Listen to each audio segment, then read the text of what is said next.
একটা সুন্দর নিখুঁত নির্বাচন আয়োজন করে নতুন বাংলাদেশের দৃঢ় ভিত্তি রচনা করব।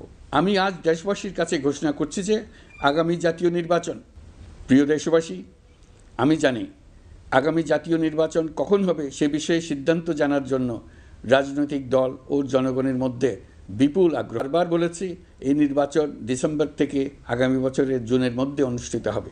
এই সময়ের মধ্যে দেশের নির্বাচন উপযোগী পরিবেশ সৃষ্টির জন্য যা যা করা দরকার সরকার তাই করছে।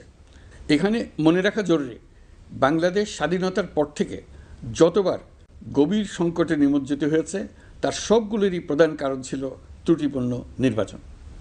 ত্রুটিপূর্ণ নির্বাচন প্রক্রিয়ায় বারবার ক্ষমতা কক্ষিগত করার মধ্য দিয়ে একটি রাজনৈতিক দল বর্বর ফ্যাসিস্টে পরিণত হয়েছিল। এই ধরনের নির্বাচন যারা আয়োজন করে তারা জাতির কাছে অপরাধী হিসেবে চিহ্নিত হয়ে যায়। এমন নির্বাচনের মধ্য দিয়ে যে দল ক্ষমতায় আসে তারাও জনগণের কাছে ঘৃণিত হয়ে থাকে। এই সরকারের একটি বড় দায়িত্ব হলো একটি পরিচ্ছন্ন, উৎসবমুখর, শান্তিপূর্ণ, বিপুলভাবে অংশগ্রহণের পরিবেশে একটি নির্বাচন অনুষ্ঠান করা, এমন একটি নির্বাচন আয়োজন করা যাতে করে দেশ ভবিষ্যতে নতুন সংকটে না পড়ে। এই জন্য সবচেয়ে বেশি গুরুত্বপূর্ণ হলো প্রাতিষ্ঠানিক সংস্কার।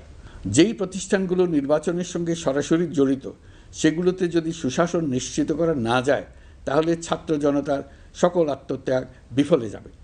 সংস্কার, বিচার, নির্বাচন এই তিনটি ম্যান্ডেটের ভিত্তিতে আমরা দায়িত্ব গ্রহণ করেছিলাম।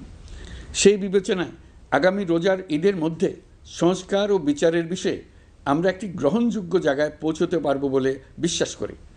বিশেষ করে মানবতা বিরোধী অপরাধের বিচার, যা কিনা জুলাই গণ অভ্যুত্থানের শহীদদের প্রতি আমাদের সম্মিলিত দায়, সেই বিষয়ে আমরা দৃশ্যমান অগ্রগতি দেখতে পারব। এতে আমাদের উপর আপনাদের অর্পিত ম্যান্ডেট ন্যূনতম হলেও বাস্তবায়ন করে যেতে পারব।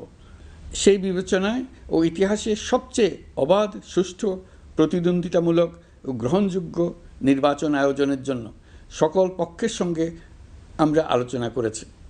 পাশাপাশি বিচার, সংস্কার ও নির্বাচন সংক্রান্ত চলমান সংস্কার কার্যক্রম পর্যালোচনা করে আমি আজ দেশবাসীর কাছে ঘোষণা করছি যে আগামী জাতীয় নির্বাচন 2026 সালের এপ্রিলের প্রথমার্ধের যে কোনো একটি দিনে অনুষ্ঠিত হবে। এই ঘোষণার ভিত্তিতে নির্বাচন কমিশন উপযুক্ত সময়ে আপনাদের কাছে নির্বাচনের বিস্তারিত রোডম্যাপ প্রদান করবে।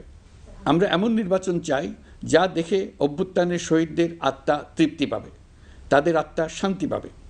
আমরা চাই আগামী নির্বাচনে সবচেয়ে বেশি ভোটার, সবচেয়ে বেশি প্রার্থী ও দল অংশ নেক। এটা সবচেয়ে অবাধ, সুষ্ঠু ও নিরপেক্ষ নির্বাচন হিসেবে জাতির কাছে